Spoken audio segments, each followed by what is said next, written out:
ഇപ്പോൾ നമുക്ക് സ്റ്റാർട്ട് ചെയ്യാം. എന്താണ് ജാവാസ്ക്രിപ്റ്റ് ഹോയിസ്റ്റിംഗ്?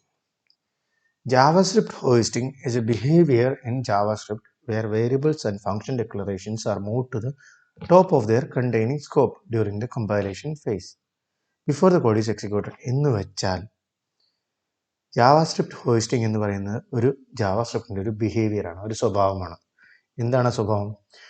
വേരിയബിൾസിനെയും ഫങ്ഷൻ ഡിക്ലറേഷനെയും കറണ്ട് സ്കോപ്പിൽ, അതായത് ഒരു ഫങ്ഷൻ്റെ അകത്താണ് അല്ലെങ്കിൽ ഒരു ബ്ലോക്ക് ഓഫ് കോഡിനകത്താണെങ്കിൽ ആ ഒരു സ്കോപ്പിൻ്റെ ഏറ്റവും മുകളിലേക്ക് കൊണ്ടുവെക്കുന്ന ഒരു ബിഹേവിയറാണ് ജാവാസ്ക്രിപ്റ്റിൻ്റെ ഹോയിസ്റ്റിംഗ് എന്ന് പറയുന്നത്. അതായത് കോഡ് എക്സിക്യൂട്ട് ആവുന്നതിന് മുമ്പ് തന്നെ കോഡ് കമ്പൈൽ ചെയ്യുന്ന സമയത്ത് ജാവാസ്ക്രിപ്റ്റിൽ വേരിയബിൾസ് ഫങ്ഷൻ ഡിക്ലറേഷൻസ് ഒക്കെ ഉണ്ടെങ്കിൽ അതിനെല്ലാം മൂവ് ചെയ്ത് മുകളിലേക്ക് കൊണ്ടുവെക്കുന്നു. ഇതുകൊണ്ടുള്ള പ്രയോജനങ്ങൾ എന്തൊക്കെയാണെന്ന് നമുക്ക് നോക്കാം. അതിനു മുമ്പായിട്ട് ഇത് രണ്ട് രീതിയിലാണ് വർക്കാവുന്നത്. വേരിയബിൾസിന് ഒരു രീതിയിൽ, അതേപോലെ ഫങ്ഷൻ ഡിക്ലറേഷന് മറ്റൊരു രീതിയിൽ. ഫസ്റ്റ് നമുക്ക് വേരിയബിളിൻ്റെ ഹോയിസ്റ്റിംഗ് നോക്കാം. വേരിയബിൾ ഹോയിസ്റ്റിംഗ് എന്ന് പറഞ്ഞു കഴിഞ്ഞാൽ വേരിയബിൾസ് വാർ കീവേഡ് ഉപയോഗിച്ച് ഡിക്ലെയർ ചെയ്തിരിക്കുന്ന വേരിയബിൾസിനെ എല്ലാം ഹോയിസ്റ്റ് ചെയ്യപ്പെടും. വാർ അല്ലാതെ ലെറ്റ് കോൺസ്റ്റ് ഒന്നും ഹോയിസ്റ്റ് ചെയ്യപ്പെടില്ല. പക്ഷേ വാർ കീവേഡ് യൂസ് ചെയ്ത് ഡിക്ലെയർ ചെയ്തിട്ടുള്ള വേരിയബിൾസ് എല്ലാം ഹോയിസ്റ്റഡ് ആയിരിക്കും. ഇതാണ് അതിനുള്ള എക്സാമ്പിൾ. അതായത് എക്സ് എന്ന് പറയുന്ന വേരിയബിൾ ആദ്യം തന്നെ നമ്മൾ കൺസോൾ ലോഗ് ചെയ്യുകയാണ്. അപ്പം അങ്ങനെ ഒരു വേരിയബിൾ ശരിക്കും ഉണ്ടായിട്ടില്ല ആ ഒരു സമയത്ത്. പക്ഷേ ഹോയിസ്റ്റിംഗ് മൂലം രണ്ടാമത്തെ ലൈനിലുള്ള എക്സ് എന്ന വാർ യൂസ് ചെയ്ത് ഡിക്ലെയർ ചെയ്തേക്കുന്ന വേരിയബിളിനെ നമുക്ക് ഫസ്റ്റ് ലൈനിൽ തന്നെ കൺസോൾ ലോഗ് ചെയ്യുമ്പോൾ ആ വേരിയബിളിനെ നമുക്ക് കിട്ടും. അതായത് ഓട്ടോമാറ്റിക്കലി വാർ എക്സ് എന്നുള്ളത് ഈ ഒരു കറണ്ട് സ്കോപ്പിൻ്റെ മുകളിലേക്ക് കൊണ്ടുപോയി വെക്കപ്പെടും. അങ്ങനെ വരുമ്പോൾ എക്സ് എന്ന വേരിയബിൾ ഡിക്ലെയർ ചെയ്യപ്പെട്ടു, പക്ഷെ അതിന് വാല്യൂ ആയിട്ടില്ല. അപ്പോൾ ഫസ്റ്റ് ലൈനിൽ കൺസോൾ ലോഗ് ചെയ്ത് കഴിയുമ്പോഴത്തേന് കൺസോൾ ലോഗ് ഓഫ് എക്സിനെ കൺസോൾ ലോഗ് ചെയ്ത് കഴിയുമ്പോഴത്തേന് അൺഡിഫൈൻഡ് എന്നൊരു വാല്യൂ വരും. അതായത് ഡിക്ലെയർ ചെയ്യപ്പെട്ട വേരിയബിളിന് ഫസ്റ്റ് വാല്യൂ ഉണ്ടായിരിക്കില്ല. അപ്പോൾ ബൈ ഡിഫോൾട്ടായി അൺഡിഫൈൻഡ് എന്ന് പറഞ്ഞൊരു വാല്യൂ സെറ്റ് ആവും. അതിനുശേഷം സെക്കൻഡ് ലൈനിലേക്ക് പോകുമ്പോൾ എക്സ് എന്ന് പറഞ്ഞ വേരിയബിളിന് വാല്യൂ സെറ്റ് ചെയ്യും 10. ഈ 10 എന്ന് പറയുന്ന വാല്യൂ സെറ്റായി കഴിഞ്ഞിട്ട് വീണ്ടും നമ്മൾ കൺസോൾ ലോഗ് എക്സ് ചെയ്ത് കഴിഞ്ഞാൽ പുതിയതായിട്ട് സെറ്റായിരിക്കുന്ന വാല്യൂ എക്സ് എന്ന് പറഞ്ഞ വേരിയബിളിലേക്ക് വരും. അപ്പോൾ ഫസ്റ്റ് സ്റ്റെപ്പ് എന്ന് പറഞ്ഞാൽ കൺസോൾ ലോഗ് ഓഫ് എക്സ് എന്ന് പറയുന്ന ആ സമയത്ത് എക്സ് എന്ന് പറഞ്ഞൊരു വേരിയബിളിന് നമ്മൾ എഴുതിയിട്ടില്ല. അടുത്ത ലൈനിലാണ് എക്സ് എഴുതിയിരിക്കുന്നത്. എന്നാൽ തന്നെയും ഈ ഹോസ്റ്റിംഗ് കാരണം ഈ എക്സിൻ്റെ വാല്യൂ, എക്സ് എന്ന് പറയുന്ന വേരിയബിൾ ഫസ്റ്റ് ഡിക്ലെയർ ചെയ്യപ്പെടും അൺഡിഫൈൻഡ് വാല്യൂ ആയിട്ട്. അതിനാലാണ് നമ്മൾ കൺസോൾ ലോഗ് എക്സ് ചെയ്യുമ്പോൾ ഫസ്റ്റ് തന്നെ അൺഡിഫൈൻഡ് വരുന്നത്, എറർ വരാതിരിക്കുന്നത്. ഓക്കെ, ഇനി വേരിയബിൾ ഹോസ്റ്റിംഗ് എന്ന് പറഞ്ഞാൽ ഡിക്ലറേഷൻ മാത്രമേ ഉള്ളൂ, ഇനിഷ്യലൈസേഷനോ അസൈൻമെൻറ്റോ ഒന്നും നടക്കില്ല. അതുകൊണ്ടാണ് നമുക്കിവിടെ ഡിക്ലെയർ ചെയ്ത വാല്യൂ, അതായത് എക്സ് എന്ന് പറഞ്ഞ വാല്യൂ ജസ്റ്റ് ഡിക്ലെയർ ചെയ്തിട്ടേ ഉള്ളൂ. എക്സിൻ്റെ വാല്യൂ വാർ എക്സ് എന്നുള്ളത് ഈക്വൽ ടു 10 എന്ന വാല്യൂ അതിനകത്ത് അസൈൻ ചെയ്യാത്തത്. അതിനാണ് ഫസ്റ്റ് സ്റ്റെപ്പിൽ നമുക്ക് അൺഡിഫൈൻഡ് വന്നേക്കുന്നത്. ഡിക്ലറേഷൻ മാത്രമേ ഉള്ളൂ, ഇനിഷ്യലൈസേഷനോ അസൈനിങ്ങോ ഒന്നും നടക്കില്ല. ഓക്കെ, ഇനി രണ്ടാമത്തെ ഫങ്ഷൻ ഹോയിസ്റ്റിംഗ്. ഞാൻ ആദ്യമേ പറഞ്ഞു വേരിയബിൾ ഹോയിസ്റ്റിംഗ് വേറെ, ഫങ്ഷൻ ഹോയിസ്റ്റിംഗ് വേറെ.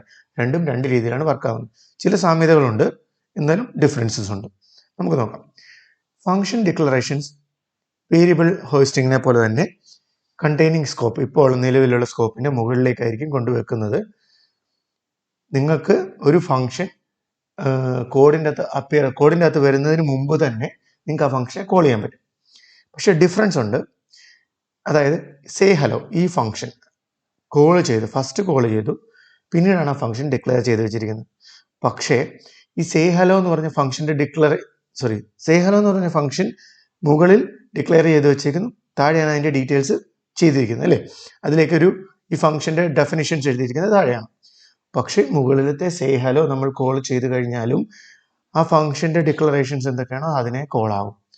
ഇതാണ് നമ്മുടെ വേരിയബിൾ ഡിക്ലറേഷനും വേരിയബിൾ ഹോയിസ്റ്റിങ്ങും ഫങ്ഷൻ ഹോയിസ്റ്റിങ്ങും തമ്മിലുള്ള ഡിഫറൻസ്. ഫങ്ഷൻ ഹോയിസ്റ്റിംഗ് നമ്മൾ ഡയറക്റ്റ് ഫങ്ഷനെ വിളിച്ചു കഴിഞ്ഞാൽ അതിൻ്റെ ഉള്ളിലുള്ള കാര്യങ്ങൾ എക്സിക്യൂട്ട് ചെയ്യാനായിട്ട് ഫങ്ഷൻ ഹോയിസ്റ്റിങ്ങിന് സാധിക്കും. അതുകൊണ്ട് സേ ഹലോ നമ്മൾ കോൾ ചെയ്ത് കഴിയുമ്പോഴത്തേന് സേ ഹലോ എന്ന് പറയുന്ന ഫംഗ്ഷന് കോളായിട്ട് അതിൻ്റെ അകത്ത് എന്താണോ ഫങ്ഷണാലിറ്റീസ് നടക്കേണ്ടത് അത് ഓട്ടോമാറ്റിക് കാണുന്നിട്ട് ഹലോ എന്നുള്ള വേർഡ് നമുക്ക് ഔട്ട്പുട്ടായിട്ട് കിട്ടും, കൺസോൾ ലോഗായിട്ട് കിട്ടും. പക്ഷേ ഇത് നടക്കുന്നത് ജസ്റ്റ് ഡിക്ലറേഷന് മാത്രമാണ്, ഫങ്ഷൻ എക്സ്പ്രഷനൊന്നും നടക്കില്ല. എന്താണ് അതിൻ്റെ അർത്ഥം? എന്താണ് ഫങ്ഷൻ എക്സ്പ്രഷൻ എന്ന് പറഞ്ഞാൽ? നമ്മൾ ഒരു ഫങ്ഷനെ മറ്റൊരു ഫങ്ഷൻ്റെ പാരാമീറ്റേഴ്സ് ആയിട്ട് കൊടുക്കുക, അല്ലെങ്കിൽ ആർഗ്യുമെൻറ്റ്സ് ആയിട്ട് കൊടുക്കുകയോ, അല്ല എങ്കിൽ ഒരു ഫങ്ഷനെ മറ്റൊരു വേരിയബിളിലേക്ക് സ്റ്റോർ ചെയ്യുകയോ വല്ലതും ചെയ്ത് കഴിഞ്ഞാൽ ആ ഒരു ഫങ്ഷനെ നമുക്ക് ഈ രീതിയിൽ കോൾ ചെയ്തെടുക്കാൻ സാധിക്കില്ല. ഇപ്പം എക്സാമ്പിൾ നോക്കിക്കഴിഞ്ഞാൽ ഈ സേ ഹലോ ഫങ്ഷൻ ഇവിടെ കോൾ ചെയ്യുന്നു, പക്ഷേ ഇതിനൊരു എറർ അടിക്കും. ഇറ്റ്സ് നോട്ട് എ ഫങ്ഷൻ എന്ന് പറയും. കാരണം ഈ വേരിയബിളിലേക്ക് നമ്മൾ മറ്റൊരു ഫങ്ഷനെയാണ് അസൈൻ ചെയ്യുന്നത്. ഈ ഫങ്ഷനെ അസൈൻ ചെയ്യുമ്പോഴത്തേന് ഇത് ഒരു എക്സ്പ്രഷനായി. നേരത്തെ പറഞ്ഞത് അതൊരു ഡിക്ലറേഷൻ, ജസ്റ്റ് ഒരു ഫങ്ഷൻ ഡിക്ലറേഷൻ. ആ ഫങ്ഷൻ നമ്മൾ ഡയറക്റ്റ് കോൾ ചെയ്യുന്നു, അപ്പോഴേക്കും അതിലെ വാല്യൂസ് എന്താണോ വരേണ്ടത് അത് റൺ ആവും.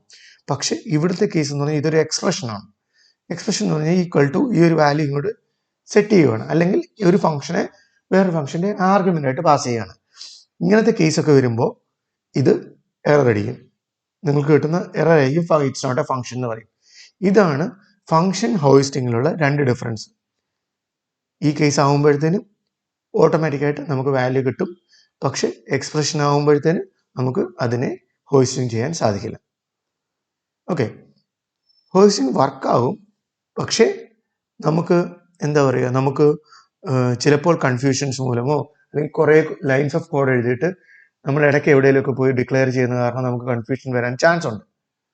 അതിനാൽ തന്നെ റെക്കമെൻഡഡ് വേ എന്ന് പറയുന്നത് വേരിയബിൾസിനെയും ഫങ്ഷൻസിനെയും എല്ലാം കറണ്ട് സ്കോപ്പ്, അതായത് ഇപ്പോൾ ഉള്ള നിലവിലുള്ള സ്കോപ്പിന്റെ ഏറ്റവും മുകളിൽ കൊണ്ട് ഡിക്ലെയർ ചെയ്യുക എന്നുള്ളതാണ് ബെസ്റ്റ് മെത്തേഡ്.